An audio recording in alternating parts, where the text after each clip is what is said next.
Good evening, everyone, and welcome to the Tuesday, July 22nd City Council work session meeting. We're in a new location tonight. It's good to be back in downtown. We have a very brief meeting tonight, but nonetheless important. So I will turn it over to the city manager as we talk about our comprehensive plan update. Alan, over to you. Good evening, Mr. Mayor and Council. As the Mayor indicated, there's one item on the agenda for this evening's work session, the Comprehensive Plan Update. Brian Sweats, Assistant Director for Comprehensive Planning, will present a status report on the progress of the One City, Our Future 2040 Comprehensive Plan Update. Presentation will highlight key insights from public outreach, the anticipated structure of the updated plan, and the next steps in the process. Brian, thank you very much. Thank you, Mr. Manager. Good evening, everyone. Good evening. I'd like to talk to you today a little bit about the update for our comprehensive plan. We have 4 things on your agenda here. We want to do a quick refresher on what a comprehensive plan is. We want to talk to you about what we've accomplished so far. I want to illustrate for you the kind of new steps that we want to take in the comprehensive plan, and then finish up with our next steps.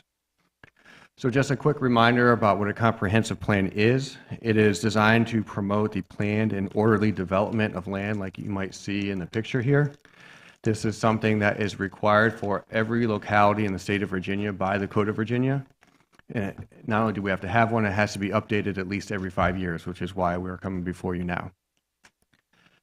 Everyone in the community has a role in the creation of the comprehensive plan.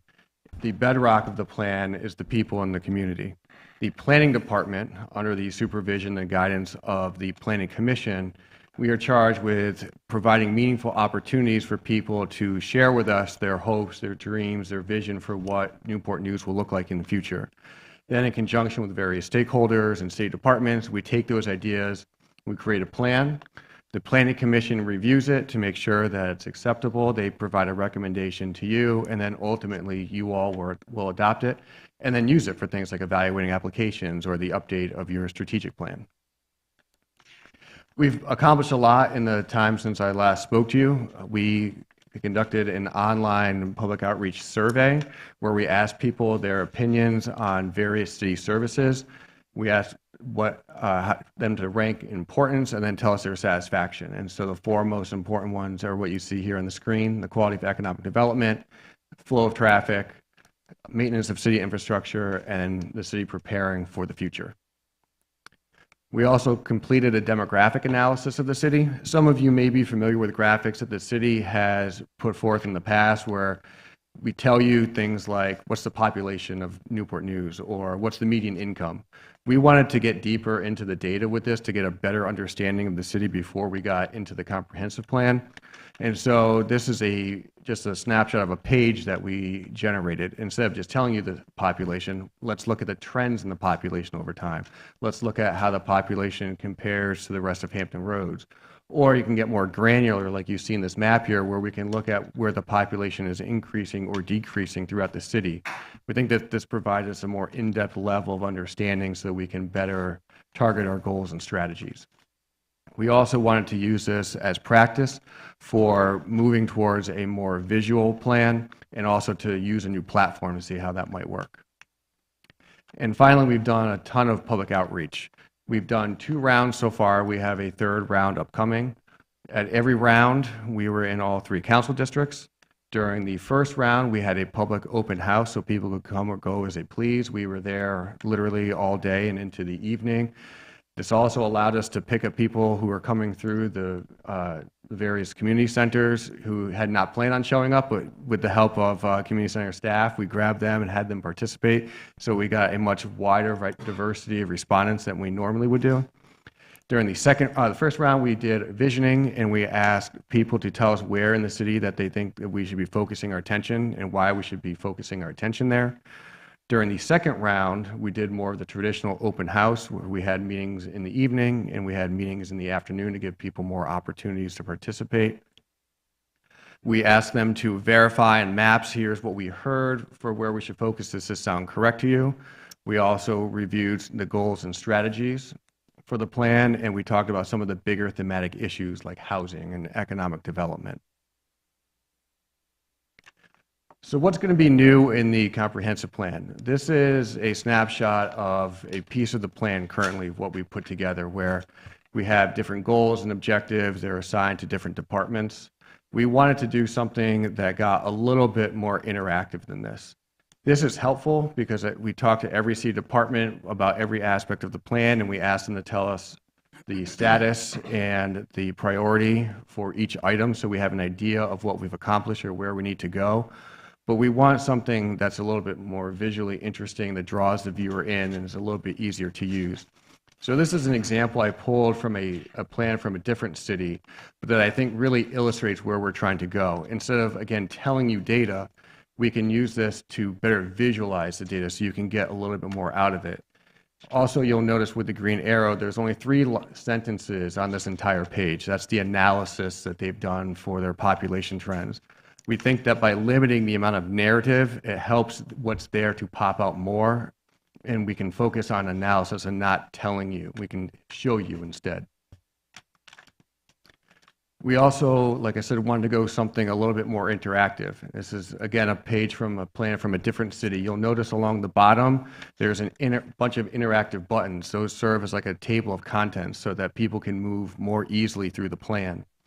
You've also got limited content, which gives us more space where we can provide links to other topics that relate to what we're looking at here. So for example, this is talking about quality and compatibility in development. Well, instead of just telling you, what are our goals and our strategies, we can provide links to things like design standards. We can provide links to other sections in the plan. So if we're talking about those focus areas that people wanted us to focus our attention on, well, then what might development and compatibility mean in those areas? It's all designed for the comprehensive plan to function more like a tool and less like a book or an encyclopedia. Where are we going from here? So we have completed the first 3 stages that you see up here, the project initiation, data collection and analysis, and planned updates. We are beginning to draft the plan now. We anticipate having a 3rd round of public outreach in the September-October timeframe, where we will be bringing the plan out to people for their review.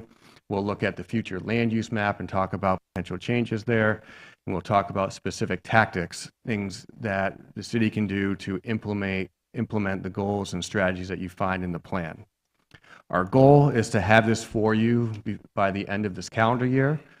I said that to you back in September. We are still, looks like we're on track, even though that's still a pretty aggressive time frame, but fingers crossed, you should have this before the new year. Before I ask if you have any questions, I just want to remind you that you should have received a copy of the draft of goals and strategies, as well as the focus area map. We would love to get your feedback on that, so if you have questions or comments or suggestions, please reach out to me. I'd love to talk to you. And with that, I'm happy to stand by for any questions.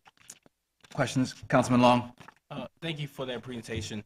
So we are working on the SHIP, the Strategic Housing Initiative Plan, and the comp plan at the same time. So are y'all making sure that everything will overlap with one another and won't be any difference of tactics or strategies that are going forward? Yes, Terry and I have been talking extensively about this. Housing is going to be a very big focus in the comprehensive plan, and so we want to make sure that we are capturing what is in the strategic housing plan and that we're not working at cross purposes. Okay, thanks.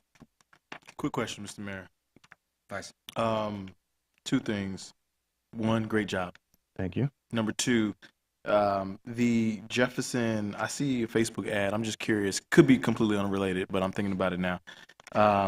There's something happening with Jefferson Avenue. Yes. And shout out to whoever ran that ad. I saw it. If somebody ran it. Anyway, this is a part of this or no? Completely different?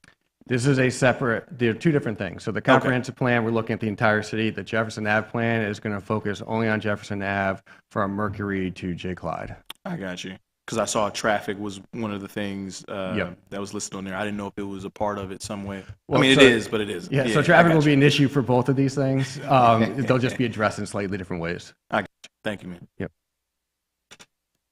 Anything else? Okay, I think we're good, sir. Thank you. Thank you.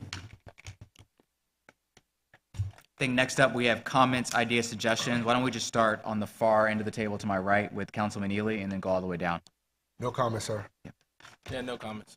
I don't have anything. Mr. Mayor. Okay, I just have one contingency this is the 34th annual Southeast Community Day Parade. So we're so excited to have this again. I have all the signatures. It's a request for $10,000 to make sure that we can have an amazing parade here in a few weeks. Is there a motion? So moved. Second. Moved and seconded. At this time, please call the roll.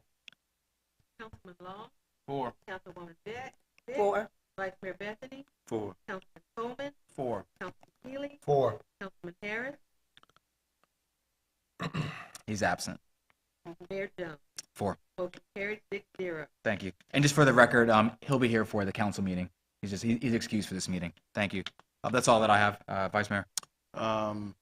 Real quick, if Mr. Manager, it doesn't have to be now, but maybe by the next meeting, an update on the feasibility study, sportsplex that we were talking about. I would appreciate an update. Yes, sir. Mr. Vice Mayor, we are preparing some materials now and a strategy to bring Perfect. forward to City Council, and I'll certainly have that strategy for you and the other council members by the next meeting. All right. Thank you, sir. You're welcome. Thank you. Councilman Coleman. I don't have anything, sir. Okay. With that, I think we stand adjourned. Thank you. I meant to ask you before the meeting. So,